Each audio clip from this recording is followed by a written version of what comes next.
A homossexualidade e a liberação sexual são buscadas com vigor. Há criaturas que são livres de gênero, de sexo convencional e até mesmo de sexo. É o mundo sexual bizarro que existe paralelamente ao que estamos acostumados a ver. E parece que nós realmente não estamos sozinhos quando se trata de gozar a liberação sexual. Na verdade, o reino animal tem um repertório sexual muito maior e mais extremo que qualquer cultura humana.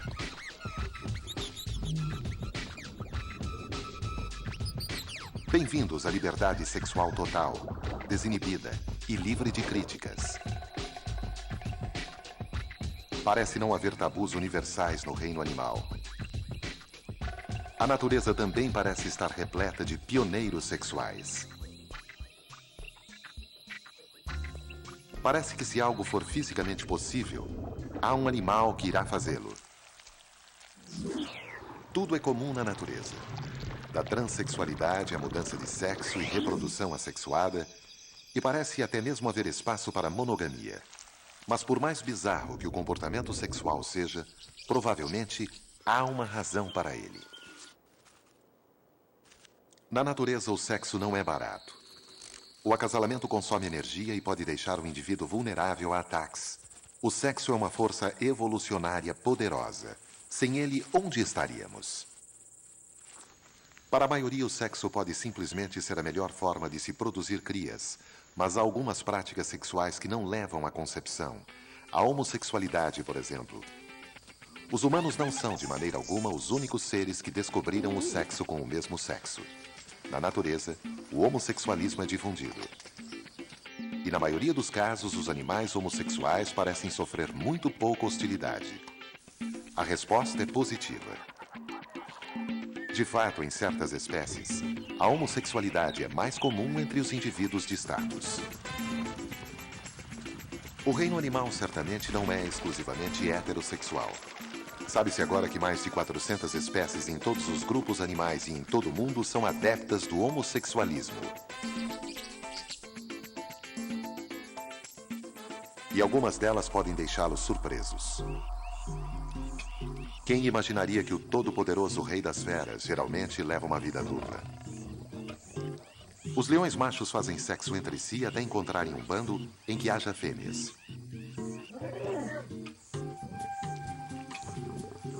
Eles são carinhosos um com o outro, se abraçam, se acariciam e se beijam. Atos homossexuais também são comuns entre os machos de girafa. Esse roçar de pescoços é um comportamento notoriamente homossexual e acontece por toda a savana africana.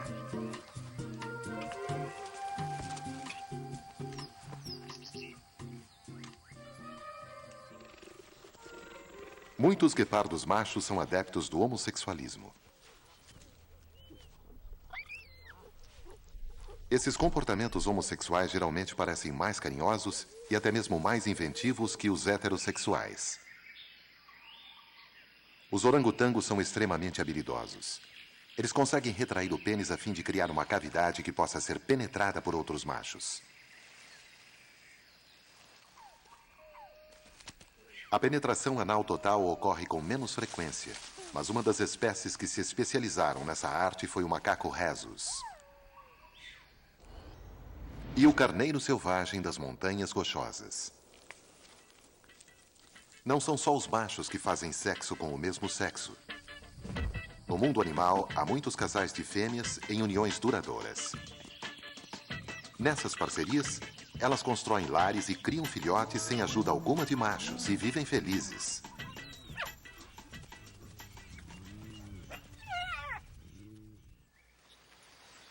Atividades entre indivíduos do mesmo sexo frequentemente têm origem em comportamentos sociais comuns. O que começa como simples carinho pode rapidamente se tornar uma troca de carícias mais íntimas e até mesmo um ato sexual completo. E nas espécies que têm mãos e dedos para se pendurarem como o bonobo, é fácil ver como eles ficam excitados.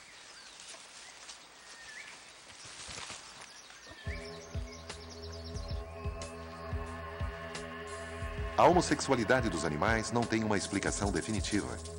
Ela pode ser prazerosa, mas com certeza não é reprodutiva. E para a biologia, esse é o problema.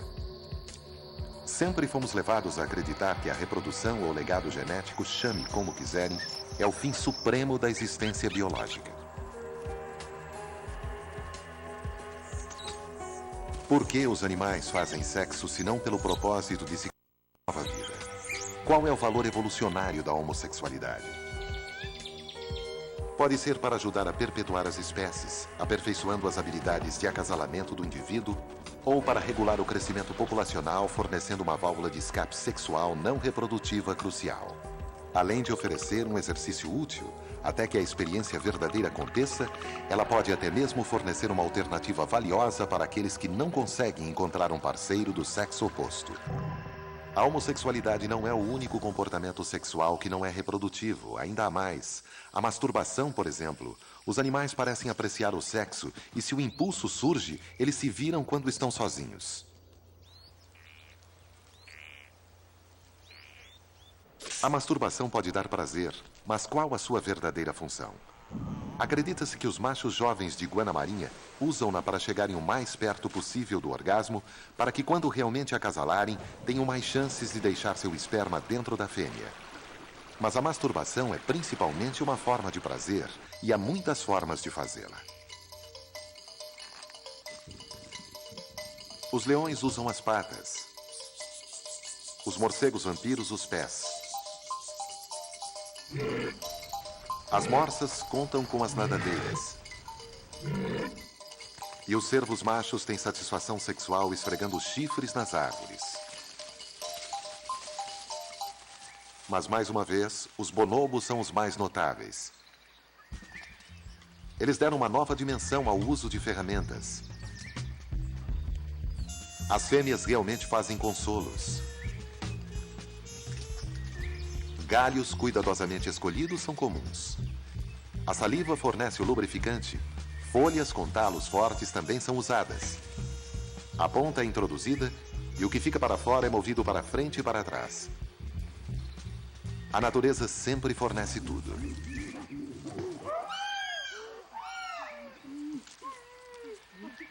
Além da masturbação, o comportamento sexual não reprodutivo tem outras vias de escape. Sexo entre um adulto e um indivíduo imaturo, por exemplo, ou até mesmo entre espécies diferentes. Quando se trata de ousadia sexual, os bonobos são insuperáveis. Na verdade, a maioria de suas atividades cotidianas parece envolver algum tipo de sexo. Eles promovem uma verdadeira orgia nas árvores. Um casal pode atrair atenção, curiosidade e, muito frequentemente, participação.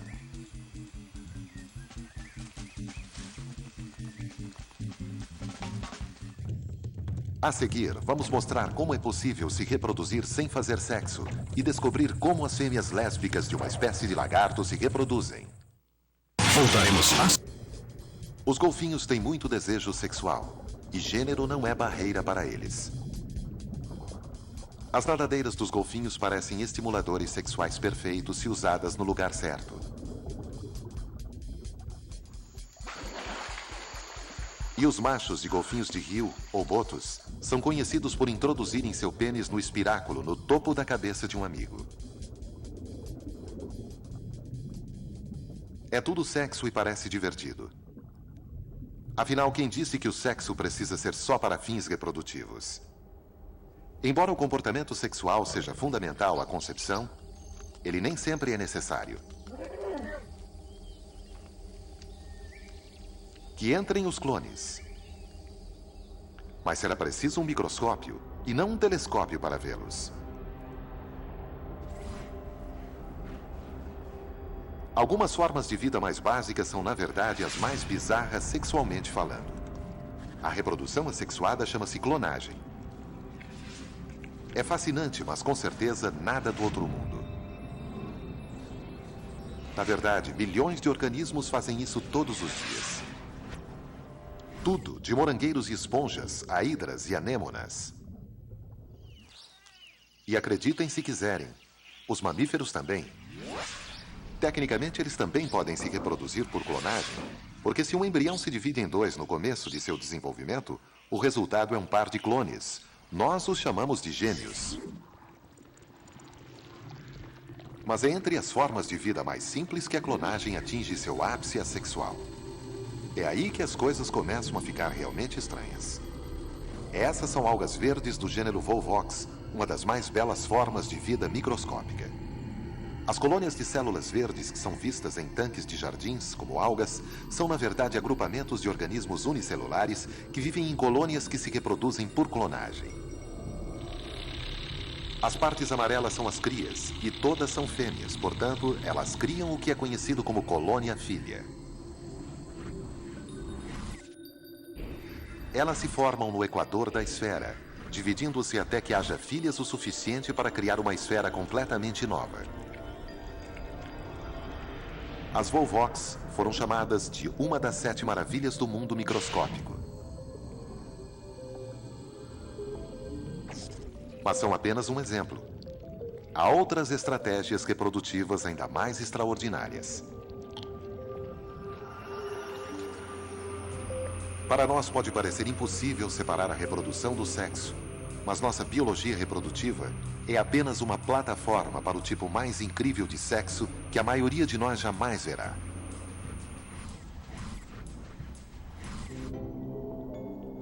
As bactérias estão em toda parte. E a reprodução bacteriana é rompante. As células se dividem em 2 indivíduos geneticamente idênticos, uma nova vida. Esse tipo de crescimento populacional é exponencial. Não tem limitações.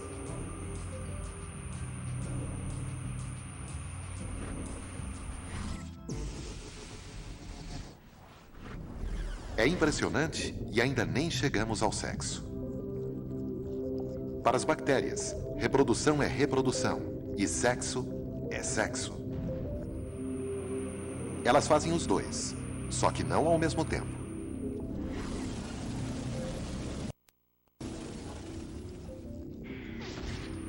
No mundo delas, sexo significa conseguir genes e aumentar a variedade.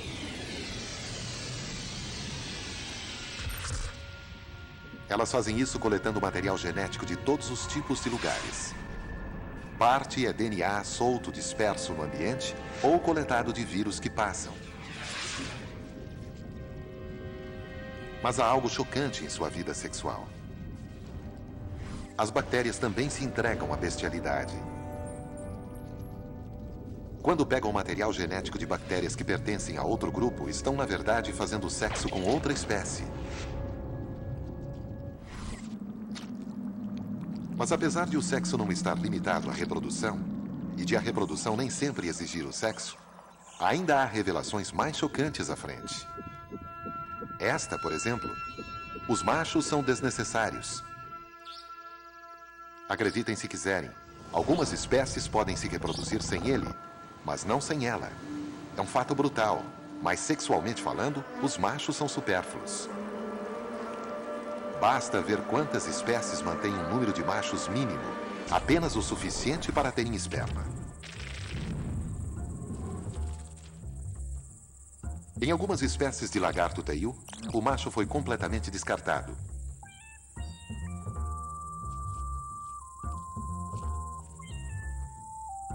Evitar a reprodução sexuada oferece muitas vantagens. Portanto, não é surpresa alguma ver que alguns animais podem criar réplicas de si mesmos pela clonagem, eliminando assim os riscos e o gasto de energia existentes na reprodução sexuada. Essa espécie de lagarto é composta apenas por fêmeas que parecem se reproduzir de maneira autossuficiente, dando continuidade à sua linhagem sem machos ou cópula. E ainda assim, elas têm de passar por todos os problemas da corte e acasalamento. Mas por quê?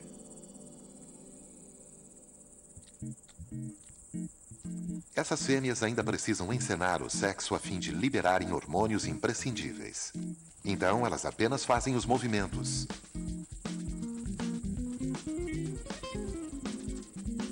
É mais ou menos como o sexo das lésbicas, em que uma das duas age de forma masculina. As fêmeas, que ainda não estão maduras para reproduzir, desempenham o papel do macho.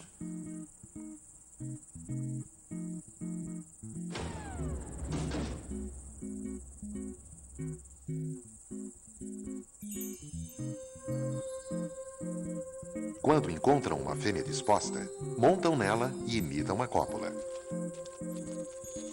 Por mais estranho que possa parecer, esse comportamento sexual imitado cumpre um papel biológico crucial.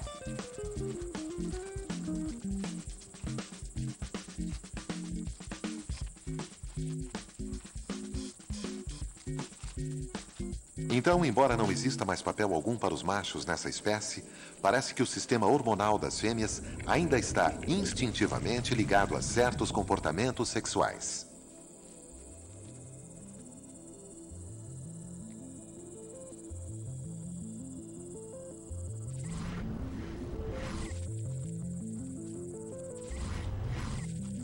Essa imitação de cópula produz o mesmo resultado que o comportamento sexual produzia antes de esses lagartos deixarem de ser uma espécie que se reproduzia heterossexualmente.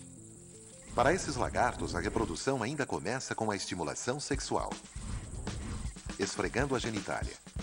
De fato, o sexo é bastante ativo. A cauda se move de um lado para o outro por baixo da fêmea montada. Então a mandíbula passa rapidamente do pescoço para a pelvis, enquanto as aberturas genitais são mantidas em contato direto. É uma grande preliminar. Na verdade, nenhum papel genético é desempenhado. Uma explicação para esse comportamento é que há um tipo de reciprocidade. Isto é, as fêmeas que são estimuladas e reproduzem, mais tarde devolverão o favor quando também desempenharão o papel masculino, estimulando outras fêmeas que antes fizeram o papel de macho. Mas há outra estratégia que elimina a inevitável guerra dos sexos e ao mesmo tempo satisfaz a ambos os gêneros. Essa estratégia é usada por seres que aproveitam o melhor dos dois mundos. Os hermafroditas.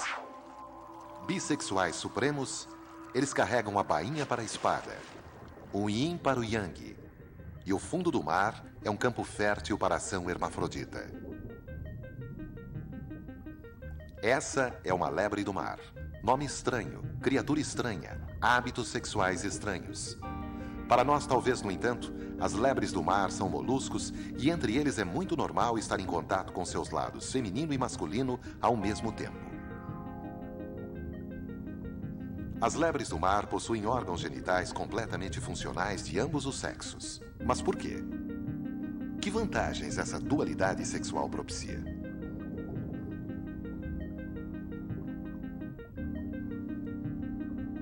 As lebres do mar não têm de perder tempo decidindo que lado usar primeiro, porque a etiqueta sexual delas dita que quando duas lebres do mar se encontram, uma delas tem que agir como macho. Elas fazem sexo por um tempo e então trocam de lugar, invertendo os papéis de macho e fêmea. O doador recebe e vice-versa. É aí que começa a perversão. Esse tipo de comportamento não passa despercebido pelas outras lebres do mar. Num piscar de olhos, elas já estão tomando parte. A notícia se espalha rapidamente e logo uma orgia hermafrodita está acontecendo a pleno vapor.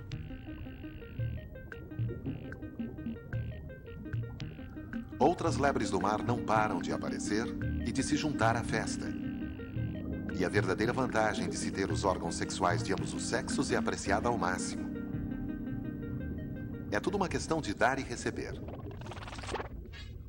Como o número de participantes é cada vez maior, não há necessidade de inverter papéis. Elas penetram pela frente e são penetradas por trás. Uma corrente sexual de lebres do mar se forma ao fundo do oceano.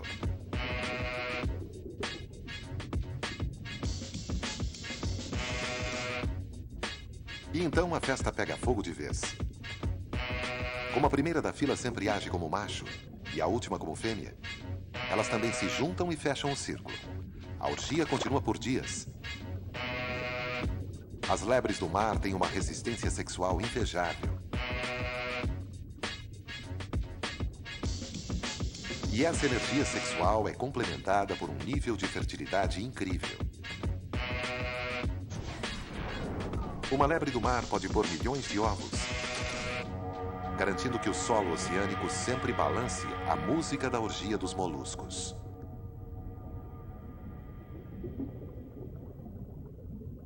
Mas além de aproveitar o melhor dos dois gêneros, quais são as vantagens evolucionárias de um hermafrodita? É básico. Os hermafroditas prosperam devido à recompensa genética, maior número de crias. Mas enquanto as lebres do mar satisfazem seus lados masculino e feminino ao mesmo tempo, alguns hermafroditas são um pouco mais tradicionais. Os caracóis podem não parecer com dínamos sexuais. Para nós, eles não são as criaturas mais interessantes do planeta, mas sua vida sexual perde em alguns aspectos. Vamos revelar o que parece ser o lado masoquista desse molusco.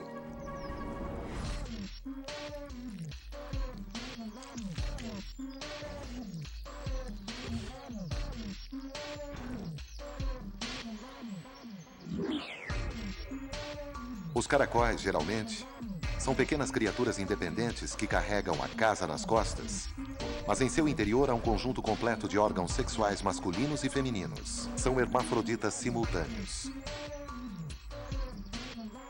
Mas ainda precisam fazer sexo, e ter os órgãos de ambos os sexos parece ter ocasionado egoísmo, tanto masculino quanto feminino, ou, em outras palavras, conflito.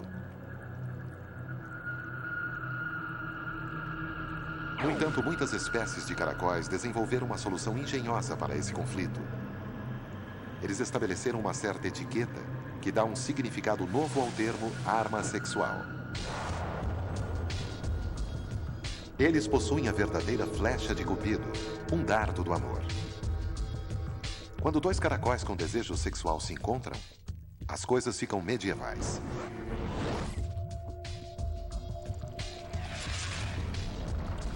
A maioria dos caracóis tem tanto espermatozoides quanto óvulos, mas é muito mais barato produzir esperma do que óvulos. Um caracol esperto não troca óvulos por sêmen a menos que haja algum tipo de garantia de sua qualidade. E aí é que entra o dado do amor. O dardo é duro, afiado e tem até 1 centímetro de comprimento, o que é grande para um caracol.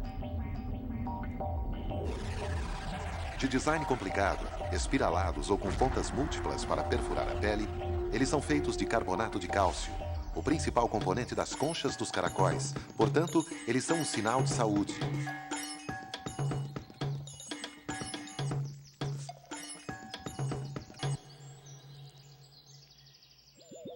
Mas essa não é a única razão para perfurar o parceiro. A verdade é ainda mais estranha. Seleção sexual. O dardo é a forma de o caracol assegurar que o seu esperma seja usado para fertilizar o óvulo e gerar mais crias. Ao penetrar, o dardo libera uma porção de muco que contém uma substância química que altera a parte feminina do corpo do caracol.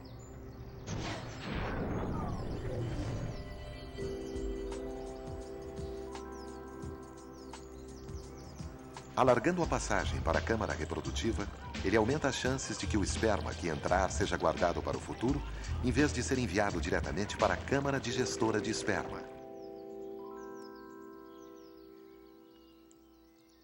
Acredita-se que quanto mais fundo estiver o dardo, mais chance o caracol terá de que seu esperma seja escolhido para fertilizar os óvulos de seu parceiro. Mas nem todos os dardos acertam o alvo. Alguns caracóis têm pontaria melhor que outros. Parece que para os caracóis, o amor dói.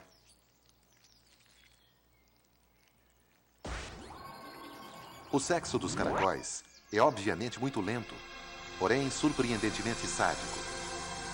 São muitas horas de olhares, esfregações e perfurações.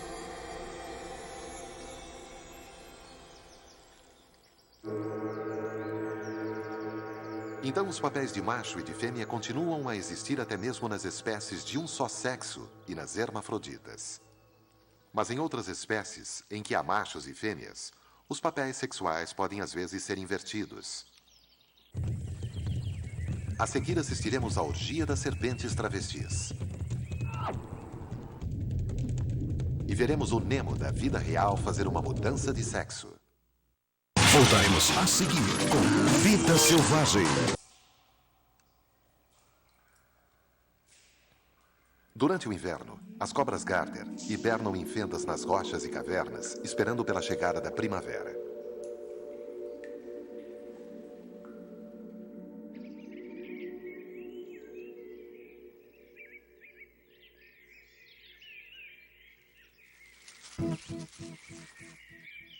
Quando isso acontece, elas emergem em números enormes. E todo o tempo que tiveram que ficar confinadas no subterrâneo deixou-as com um grande apetite sexual.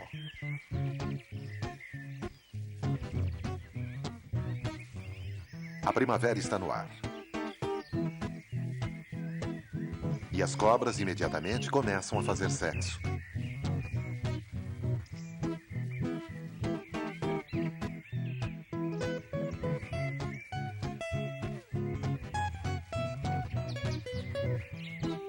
No meio desse bolo de cobras há muitos machos ávidos por sexo em busca de fêmeas, ou seja, usando o olfato para encontrarem cheiros femininos. –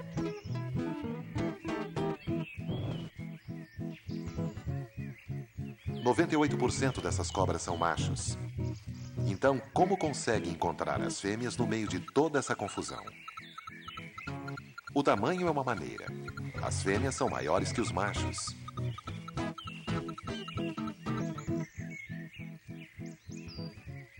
Mas, na verdade, eles dependem mais do olfato do que da visão para localizar uma parceira. Esse emaranhado pode ser a maneira mais confiável de descobrir que cabeça pertence a que cauda.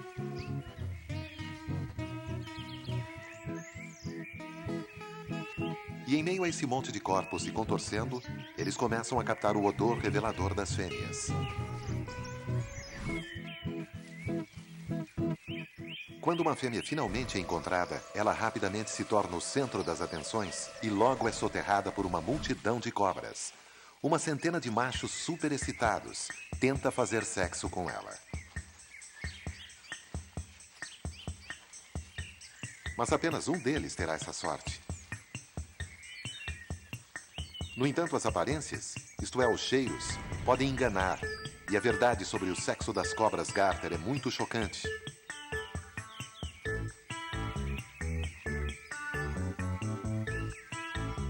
Quase 15% das cobras que esses machos excitados estão tentando seduzir são machos também.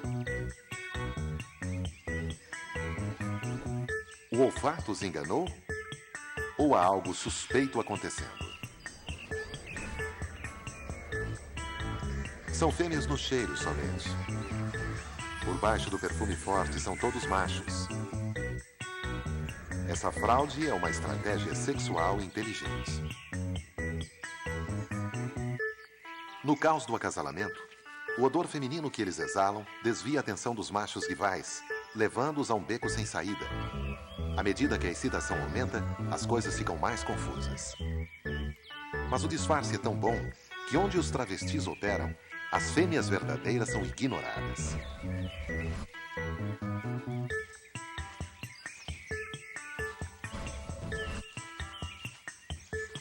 Então, esses transformistas podem chegar mais perto das fêmeas de verdade, perto o bastante para acasalarem.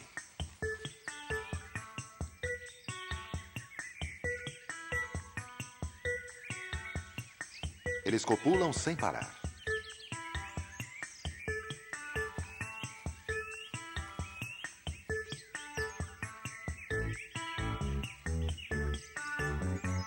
Mas se essa é uma estratégia tão bem sucedida, por que todos os machos de cobra Garter não a usam? Parece que nem todos eles estão equipados para o travestismo.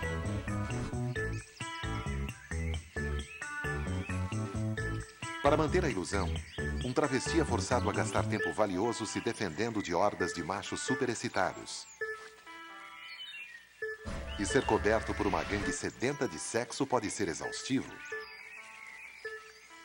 Então, ao mesmo tempo em que a competição entre os machos fez esse travestismo surgir, ela estabeleceu limites ao seu valor e à sua ocorrência como estratégia sexual viável. Os machos de cobra garter usam o odor feminino para se passarem por fêmeas, mas há outros travestis que parecem ir até o fim. O cavalo marinho não é um travesti qualquer. Uma coisa é colocar um pouco de perfume e agir como o sexo oposto. Outra coisa bem diferente é engravidar, entrar em trabalho de parto e dar à luz. É isso que ele faz. Estamos acostumados a ver machos mais coloridos, agressivos e maiores que fêmeas. Eles geralmente têm essa aparência e essa atitude porque concentram-se totalmente em lutar e competir pela atenção das fêmeas. E o cavalo marinho macho não é diferente. Ele também é altamente competitivo, mas desta vez está competindo para engravidar.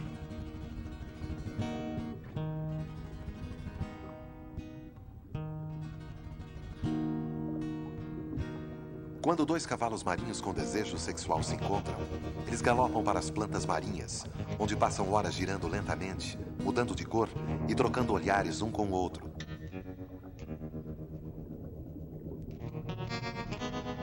Até esse ponto, é a fêmea quem está carregando os ovos. Mas não por muito tempo. Enquanto os namorados nadam lado a lado, mudando de cor e segurando-se pelas caudas, eles se prendem a um ramo de planta e giram em harmonia. Então o macho bombeia água pela bolsa ventral em seu tronco, que se expande e se abre, mostrando que está vazia. A fêmea introduz seu oviduto na bolsa ventral do macho, mas deposita os ovos lentamente para evitar exaustão. Cerca de 200 ovos são transferidos do tronco dela para a bolsa dele e a cintura dela volta ao normal enquanto a dele aumenta.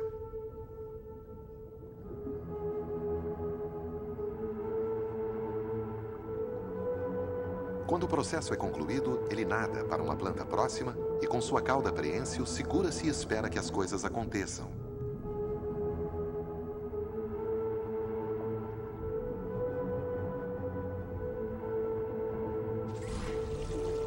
Internamente, a prolactina está começando a circular por seu corpo, o mesmo hormônio responsável pela produção de leite nas mulheres grávidas. Mas ele não vai amamentar. Em vez disso, sua bolsa vai fornecer oxigênio. É um tipo de incubadora. Por uma rede de vasos capilares, ele transfere nutrientes que mantêm o interior da bolsa cheio de água salgada para que, quando nasçam, os filhotes estejam totalmente preparados para a vida aquática.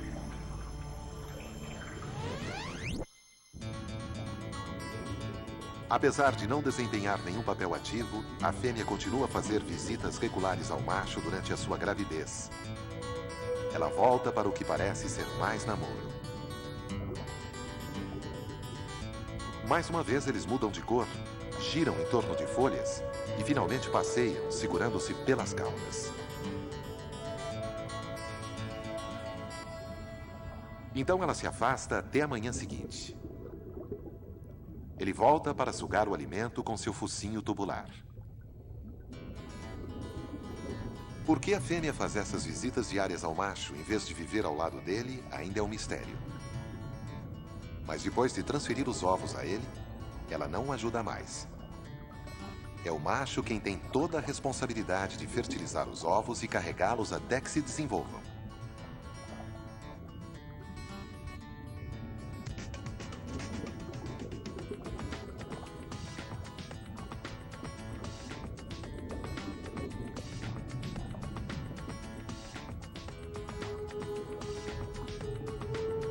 Os filhotes de cavalo marinho completamente formados são finalmente liberados às dúzias. A razão de o macho engravidar ainda é um mistério, mas teoricamente, o sexo, que é mais competitivo, tem o potencial de gerar mais crias. E os cavalos marinhos machos são altamente competitivos.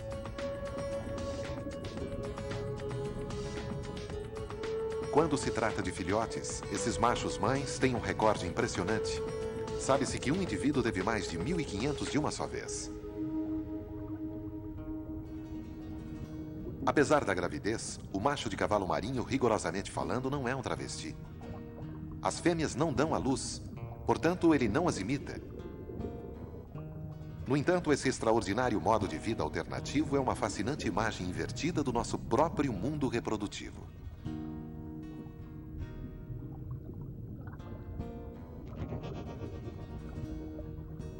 Enquanto os cavalos marinhos optaram por uma inversão dos papéis reprodutivos convencionais, há espécies nas quais uma mudança total de sexo não passa de uma fase normal do crescimento.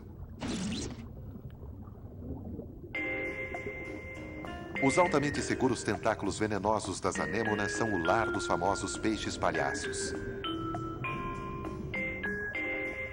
Eles vivem em grupos familiares e hierárquicos muito unidos nos recifes de corais.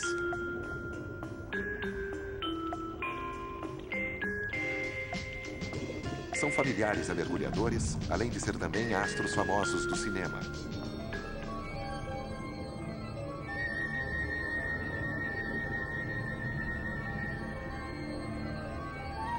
Apesar de o macho ser menor que a fêmea, o seu papel é o de protetor.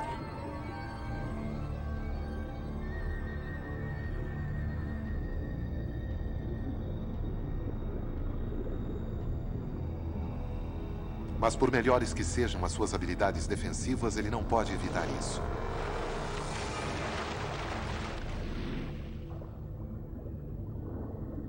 A barracuda acaba de capturar a mãe. O que acontece em seguida nunca aconteceu com Nemo. Se a fêmea morre, o macho sofre uma mudança de vida.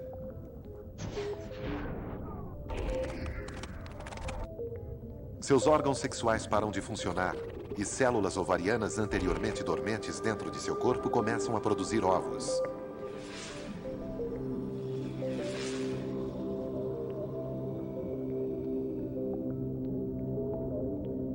Admiravelmente, ele está prestes a ocupar o lugar da fêmea. Mas quem irá substituí-lo? Essa família é cheia de surpresas. Um dos jovens se transforma em um macho adulto.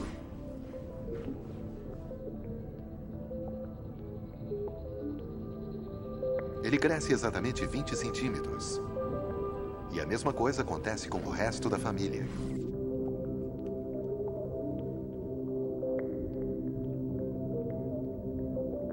Cada um dos peixes nessa hierarquia familiar é 20% menor do que o peixe que está acima dele e 20% maior que o que está abaixo. Portanto, com uma vaga no topo da hierarquia, cada um subirá um degrau na escala dos peixes palhaços. Mas se algum ultrapassar os 20%, será imediatamente expulso da anêmona.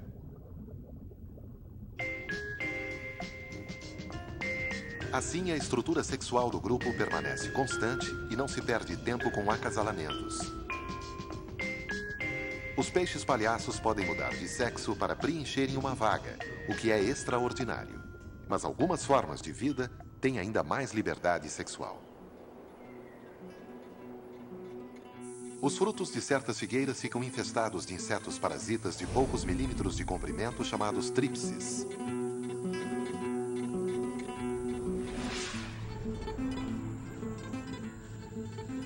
Eles põem seus ovos na árvore, que embora sejam minúsculos, são grandes o bastante para suprirem toda uma família. A de um outro parasita chamado ácaro predador de ovos de tripses.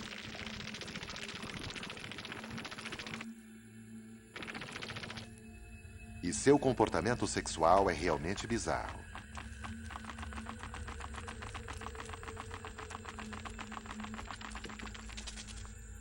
Quando uma fêmea de ácaro prenhe e encontra um ovo, prende-se à sua casca e ingere o seu conteúdo. É um alimento valioso para suas crias que já estão começando a crescer dentro dela.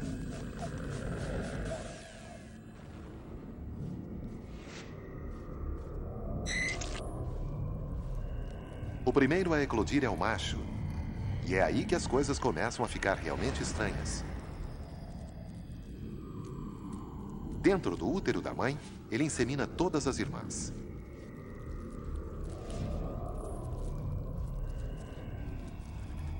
E acreditem ou não, essa é a sua única missão na vida. Depois de fertilizar todas elas, ele morre antes de nascer. Depois dessa experiência sexual prematura, As irmãs dele, ao contrário dos insetos normais, não eclodem como larvas. Elas começam a devorar o estômago da mãe, emergindo para encontrarem um ovo de tríplice para si.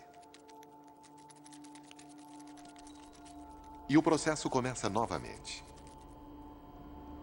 O incesto normalmente cria problemas, porque os genes recessivos deixam as crias vulneráveis a doenças. Então, como insetos como esses ácaros conseguem sobreviver? Devido ao seu fantástico sistema genético que não possui genes recessivos.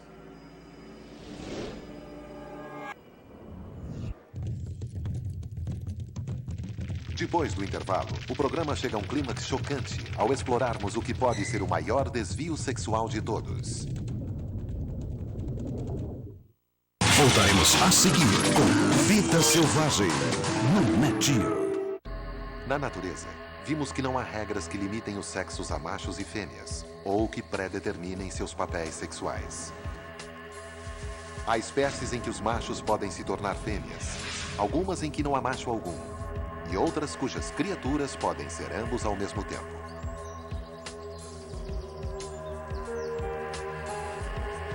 A natureza também está cheia de atividade sexual, até mesmo quando a reprodução é impossível.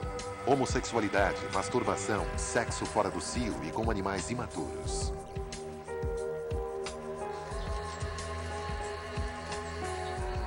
Mas todo esse sexo tem que ter um propósito. A maioria dos animais tem de economizar energia para comer, se reproduzir e sobreviver. Parece que até mesmo o sexo mais bizarro tem de beneficiar as criaturas envolvidas. Mas em toda essa gama de práticas sexuais eróticas, há uma que é certamente incomum: a monogamia. Como forma de acasalamento, a monogamia é tão rara que alguns cientistas se perguntam se ela é realmente possível, ou se não poderia ser o único verdadeiro desvio sexual. Houve uma época em que os biólogos acreditavam que muitas criaturas viviam a aventura conjugal. Mas então vieram os anos 80, e com eles os testes de paternidade e a genética para revelar que 90% das espécies de aves que acreditávamos viver em união fiel e por toda a vida, não viviam, assim como também outros animais que pareciam praticar a monogamia. Entre os que permanecem na felicidade doméstica estão as gralhas de nuca cinzenta, os pinguins de barbicha, os bufos pequenos, os dique-diques, alguns cupins, os mangustos, os gansos e os chacais. E alguns são realmente impressionantes. Os urubus de cabeça preta vivem em pares, em ninhos construídos bem longe de seus vizinhos. Mesmo quando poderiam se afastar de seus parceiros, tentados talvez por uma aventura durante um encontro acidental numa carcaça, isso não acontece. Os urubus de cabeça preta são rigorosamente monogâmicos. Eles também são reservados quanto à sua vida sexual. É algo que tem de ser feito fora da vista dos outros e no conforto de seus ninhos. Há monogamistas de verdade na natureza, mas é um grupo pequeno e diferente.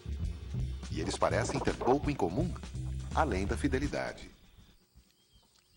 Então, o que os leva a escolher a monogamia como estratégia sexual? Provavelmente porque é a melhor maneira de os machos e fêmeas se reproduzirem. Parceiros podem ter mais filhotes que sobrevivam do que indivíduos sozinhos teriam. Alguns acreditam que a fidelidade seja rara porque ela quase nunca é do interesse de um dos indivíduos, quanto mais de ambas as partes. Se isso for verdade, por que a monogamia desenvolveu-se? Uma teoria diz que tem a ver com a proteção dos parceiros. E as evidências são boas. Nem todos os machos monogâmicos desempenham o papel paternal ou ajudam a criar os filhotes. O macho de dique-dique permanece sempre perto de sua parceira. Porém, ele não a ajuda a cuidar da família. Na verdade, ele nem mesmo é bom para alertá-lo sobre perigos. Se um predador se aproxima, os filhotes de dique-dique são apenas alertados pela mãe. No entanto, o macho de dique-dique sabe que a sua parceira sempre estará lá quando ele precisar dela. E há outras razões muito boas para as criaturas viverem como casal. Para manter alguém em uma relação, não há nada como a perspectiva de destruição mútua garantida. Em muitas espécies de calaus, o macho e a fêmea dependem completamente um do outro para que suas crias e seus genes sobrevivam. No começo do ciclo de procriação, ela entra no ninho e fecha a entrada colocando apenas o seu bico para fora. O macho alimenta durante a postura e a chocagem dos ovos. Quando os filhotes nascem, ele traz alimento para toda a família. A sobrevivência da família depende inteiramente dele, e o seu futuro genético depende deles. Ainda não entendemos muitos dos mecanismos por trás da monogamia, mas ela funciona. Para nós, ela é normal. Para a grande maioria de criaturas, é um desvio comportamental. Então, até que a monogamia se torne útil para mais espécies, ela continuará a ser uma das estratégias sexuais mais incomuns no mundo do sexo animal. Versão Marshmallow São Paulo.